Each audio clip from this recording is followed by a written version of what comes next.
Rasta Kamugisha uri muzeri w'abana batanu kandi umuturage w'icyaro cya Kitazugurukwa nagira ngo ikazi ibiri z'ibihimba n'ibicori zitwirwe umuyaga ariko ushobora ngo ino kweraritserera ngo meza garukurataho nabasa kurema kurebera bekaye tugwerirwa kagwe tutirwe orubare rw'amani hato rwatusemurunde ibintu tutera hasisikire bihimba twasisikarwa muhogo twasisikarwa emyani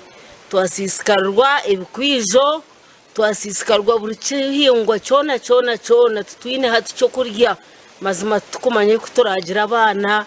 iki turabahereze iki turabarise muringo nugogume Jane Kansime uri umuturage w'icyaro nicyo cumi nagira ngo umusurwe gwa muhogo nago kwerereho cumi binjira umusuru gwanje urubare rwo rubitire byo nabyaho kinyine cyo kubarisa kinyine cyo gukora mbere ni impanyisa no kupangisa itaka ry'umuntu mbona nateke cyo byo kwinga ngwe nati wena rubare rutire kwine muhogo no muhogo yanje dirwo rubare bitakuri byatego rubare jori byatego rubare umuntu bwashuma bazo mitiya muzenyi kwine ndacho kurisa abana tona nshaban government tiyange Dennis Ingabirano urcha person wa Southern Division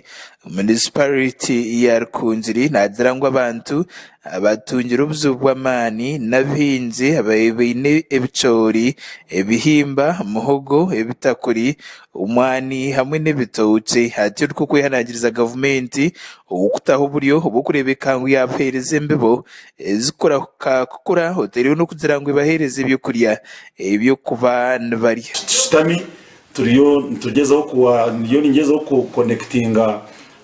na assistant agriculture officer aba Southern Division chairman of C5 amwe na MP kugira ngo tubase kwikira office ya prime minister ekwatire n'ebigwererezi n'ebishikirize by'abantu okugira ngo tubase kubaronderayo obuyambi kugira ngo bukabasa kubayamba abwikizibu abwebigwererezi icyo kibashikira cyo rubare dirwo rubare almost series umushanju munana zona zibira affected series munana zona zibira affected mbwenu ninshaba government nabebembeza ubona kutwara hamwe ninshaba member wa parliament witwa kungira municipality umukuru Elsa Tahigwa doctor kugira ngo azafro ya parliament are raising a matter of national importance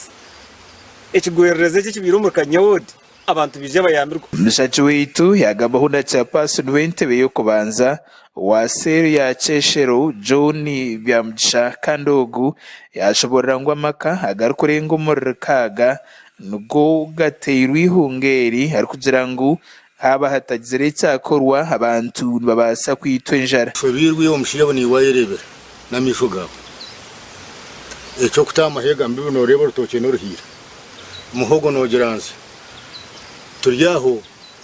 shobirwe bicori ebihimba urutoke pe ito twasigara twetekire kureka ntushaba mukama twemereremu n'aba government uyu myishengero aba municipality ya Rukungiri Elsa Rutahigwa yahamya ku ofisi ye etungera makuraga atirwo kwiga kwa kuza kwatanisa n'abembezi ba municipality ya Rukungiri kurebeka ngo bataho buriyo ubukwera abantu aba n'umwazungambire n'aba Southern Division bagenda batandikanye umwazo kurambura na n'ibizo abasibireni barambura bere ninjaba ngo urabe wono okwasigoho rubaro arebe ngo bamwandika ntabwo kwaruza kwandika baruha yo kwara wa prime minister makuraga gasha kwa Ronald Kabanza aba Sky TV ya Genshonga muri Rukunziri.